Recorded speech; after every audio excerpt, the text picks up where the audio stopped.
عن أبي هريرة رضي الله تعالى عنه عن النبي رسول الله صلى الله عليه وسلم قال: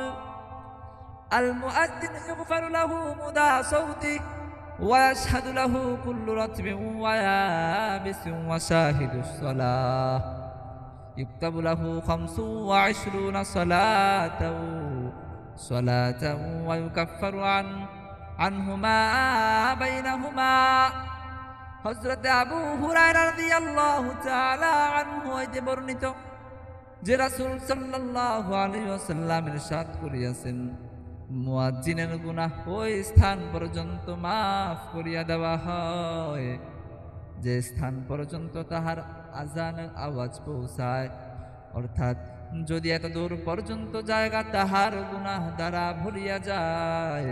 তবুও সমুদয় গুনাহ মাফ করিয়া দেওয়া হয়। প্রাণে ও নিষ্প্রাণ যারাই মুয়াজ্জিনের আযানের আওয়াজ শুনিতে পায়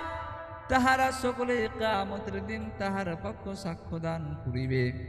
এবং মুয়াজ্জিনের আওয়াজ শুনিয়া যাহারা নামাজ পড়িতে আসে